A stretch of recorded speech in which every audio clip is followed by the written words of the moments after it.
All right, guys, here is some of our trailering don'ts. All right, so first things first, you might see a lot of videos out there where guys are taking their trailers, especially fifth wheels, and they're putting them at a 90.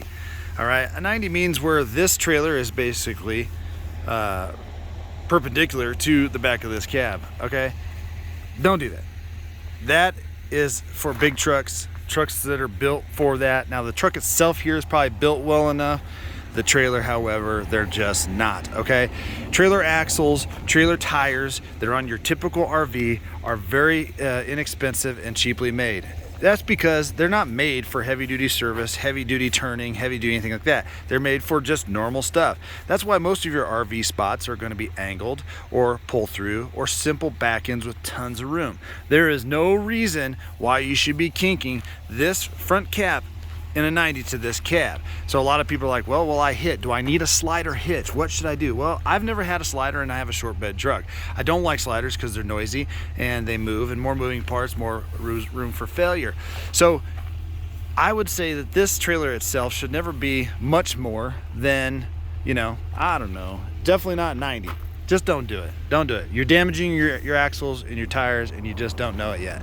If you're doing a conventional tow, what I would recommend is getting like a nice colored tape that actually works for you and doesn't stick out. And I would mark it right here, wherever that pivot point is, real close to where the bumper actually kinks to the trailer, giving yourself about 6 or 7 inches. Because a lot of people that do conventional towing, the edges of their bumpers actually end up getting crushed a lot because they're not paying attention to that. And that can damage your trailer, can get damage your truck, whatever, your RV, or sorry, your SUV that you're pulling it with.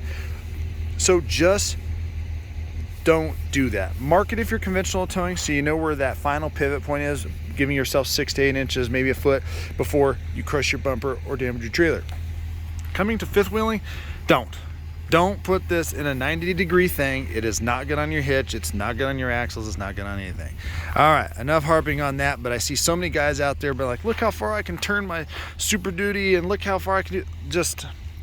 You can do it, that doesn't mean you should. I mean, I think all of our mothers have told us that. So next thing, don't forget to stop and check your tires often, okay? If you stop to walk the dogs, use the restroom, get some fuel, check your tires, okay? Those tires, if they blow up and you rip those fenders off of any of your stuff, oh my gosh, good luck replacing it. It's not gonna be cheap, and more than likely it's gonna really ruin your trip. You can usually find an issue with your tires if you're looking for any type of the steel braiding sticking out, any issues like that, okay? Now, no matter what kind of camper you go, this is a good time to walk around and make sure, did we get all these little doors shut? Did we leave the dog's collar on the back bumper? So after you get going on your trip, stop and check these things and make sure everything's good. Is everything still riding good? Has anything fallen off? Are we missing any straps? Is any of the tires low? Are the lights still working? We're checking all that. Also, a good point of thought would be to stop and check your connections. Especially if you just started rolling down the road and all of a sudden the kids, I need to go to the restroom or whatever. And everything happens for a reason. You can get out and check, oh shoot, did I remember my safety pin in this hitch? Are my jacks still up? Is anything blowing out the back? We did it last year. We had some towels in there that were dirty and we threw them in the back of the truck, and I see them fly out on the highway. I didn't check, okay? So this is just a good opportunity for you to check and make sure everything's good. Then you go through your tow vehicle and make sure everything's good on that. So this is more of don't forget, more than a checklist. Make sure your windows are shut. So just make sure you do all of those things. Then if you do have any other things that you need to check, don't pull over where it's unsafe.